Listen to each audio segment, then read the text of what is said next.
আসসালামু আলাইকুম। আজকে আমরা আলোচনা করব সহিহ শুদ্ধ কোরআন শেখার জন্য আমরা নিজেরা কি কি অধ্যয়ন করব, কি কি সম্পর্কে আমাদের ধারণা থাকতে হবে। আমরা অনেকেই দেখা যায় ইউটিউবে অনেক ভিডিও দেখে থাকি, তো অনেকে অনেক কিছু শেখার পরেও আমরা বুঝতে পারি না আর আমাদের কি শিখতে হবে বা কোনটার পরে কোনটা শিখতে হবে, কি কি আছে। তো কোরআন সহিহ শুদ্ধ শেখার জন্য সিলেবাস নিয়ে আপনি আলোচনা করব। কোন কোন বিষয় জানা থাকলে আপনার কোরআনটা সহিহ শুদ্ধ হয়ে যাবে। তো যে বিষয়গুলো জানা না থাকলে কোরআন সহিহ শুদ্ধ হবে না। প্রথম অধ্যায়, হরফটা সহিহ শুদ্ধভাবে শেখার চেষ্টা করব। হরফের উচ্চারণ, জের জবর পেশ, হরফের উচ্চারণ সঠিকভাবে জানব। তারপরে জের জবর পেশ এগুলোর উচ্চারণ কিভাবে করতে হয়, কোন হরফের সাথে জের জবর দিলে কীরকম উচ্চারণ হয়, এই বিষয়ে আমরা একদম পরিপূর্ণ জ্ঞান অর্জন করব। অনেকে আমরা হয়তো হরফ সম্পর্কে, উচ্চারণ সম্পর্কে ভালো জ্ঞান রাখি না, তাদের জন্য মাখরাজগুলা শেখা। মাখরাজ না শিখতে পারলে হরফের সঠিক উচ্চারণগুলা মুখস্থ ছাড়া জানার চেষ্টা করবেন, যেটা আমাদের এই চ্যানেলে দেয়া আছে। দ্বিতীয় অধ্যায়ে আমাদের জানতে হবে যে বিষয়গুলা শিখতে হবে, 4টা বিষয়ে। জজম, জজমটা আমরা জানি সুকুন বা জজম একই জিনিস। সুকুনকে জজম বলে।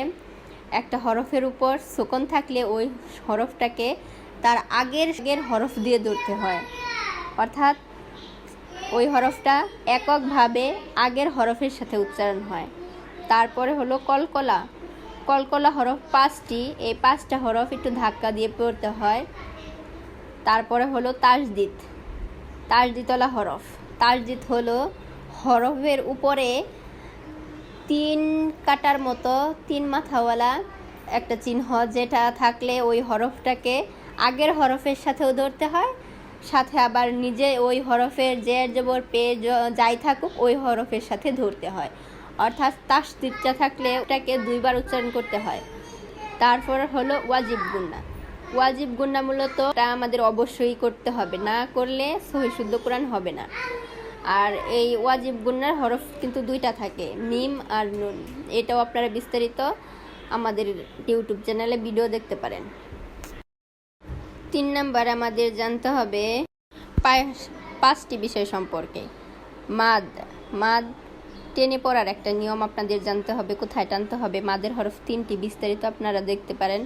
তারপরে নুন সাকিন, নুনের উপর সাকিন থাকলে সেটা কিভাবে পড়তে হয়। মিম সাকিন, মিমের উপর সাকিন থাকলে কিভাবে পড়তে হয়। আল্লাহ শব্দের 2টা নিয়ম আছে, কখন মোটা করতে হবে, কখন পাতলা করতে হবে।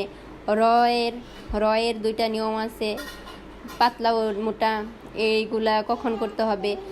এই বিষয়গুলা সম্পর্কে আপনারা বিস্তারিত যখন জানবেন তখনই আপনারা কোরআন সহিহ শুদ্ধভাবে পড়তে পারবেন।